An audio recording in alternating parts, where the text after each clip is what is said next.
Alors on va ouvrir l'image Uluru.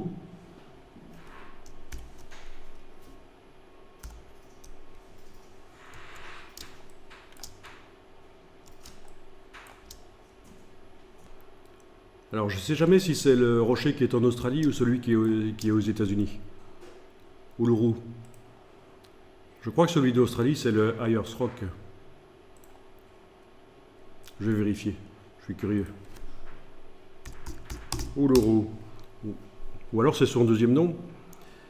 Oui, c'est la même chose. Uluru et Ayers Rock, c'est la même chose. Non, non, Australie. Non, non, Amérique, en effet. Ayers Rock, c'est... Non, non, Australie, je dis bien, c'est Australie, oui, oui, Australie. C'est le rocher qui est au centre de l'Australie, là, il me semble qu'il est au centre. Hein. Parce qu'il y a un autre rocher qui lui ressemble très fort et qui a servi de décor pour un film qui rencontre du troisième type, mais c'est aux États-Unis. Enfin, peu importe, c'est juste pour rigoler. Un peu de culture, ça fait du bien. Alors voilà, voyons un peu, je double-clique sur la loupe dans la palette des outils. Oui, elle n'est pas si mal cette image. Hein. Il y a quand même pas mal de grains quand même. Ouais, ouais. Alors on va accentuer les détails sur cette image. Donc vous savez la première chose que vous devez faire, convertir l'arrière-plan en objet dynamique. Clic droit, convertir en objet dynamique. Ensuite, allez mettre le filtre d'accentuation. Mais ce n'est pas accentuer les détails que je veux faire, c'est accentuer me débarrasser de l'atmosphère. Ben oui, je vous ai dit que j'allais accentuer les détails, mais c'est pas ça. Hein. C'est me débarrasser de l'effet d'atmosphère en fait. Hein.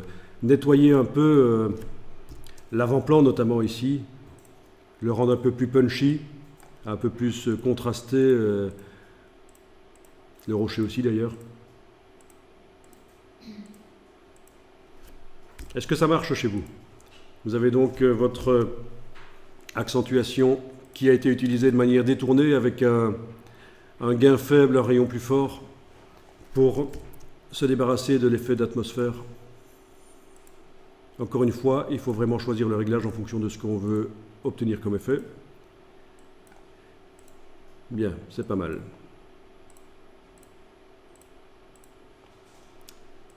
Ok, pas de remarques, tout va bien? Alors regardez un truc. Je trouve que c'est pas mal. Sauf, oui, surtout pour l'avant-plan, là, oui, quand je zoome et que j'enlève l'œil en phase d'accentuation, on voit vraiment que ça s'améliore, je trouve. Et rapidement, hein, attention, hein, c'est ce qui est intéressant, c'est que ici c'est de la retouche rapide. Sauf que je trouve que c'est dommage qu'à l'arrière-plan, ça devienne net. Je trouve que finalement l'arrière-plan devrait rester brumeux. C'est surtout l'avant-plan et le rocher qui devaient être nettoyés. Mais l'arrière-plan, il doit rester pareil. Donc deux solutions, je vous montre, vous allez tester après. Deux solutions. Dans le masque ici, soit je dessine au gros pinceau sur le dessus du masque, soit je vais mettre un dégradé dedans. Un dégradé du noir au blanc de manière linéaire. Donc tout ça devrait être normalement réglé comme il faut chez vous. Hein. C'est un dégradé des couleurs qui sont là dans la palette des outils, noir et blanc, appliqué de manière linéaire, normal 100%. Je trace sur l'image dans un sens. Voilà. C'était pas le bon sens parce que le blanc est au-dessus. Ça veut dire que le filtre agit sur le dessus, il n'agit plus sur le rocher et l'herbe à l'avant.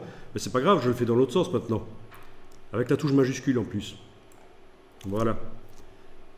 D'accord? Donc, c'est ça qu'il faut faire. Vous n'avez pas besoin d'annuler chaque fois que vous en remettez un, puisqu'il est recouvrant. Il est normal 100%, et le nouveau dégradé que vous amenez là-dedans recouvre le précédent. Donc, avec la touche majuscule, ça permet de le caler sur l'axe, et vous voyez ce que je suis en train de faire. Je suis en train de faire en sorte que l'accentuation agisse uniquement sur le milieu et le bas de l'image.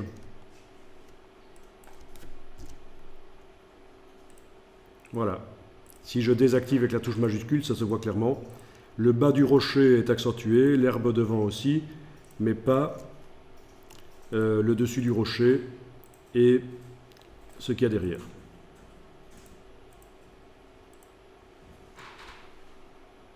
Et ça, c'est important quand même, que tout ne soit pas... qu'il y ait de la richesse visuelle dedans. On peut quand même laisser un peu d'atmosphère à l'arrière, là.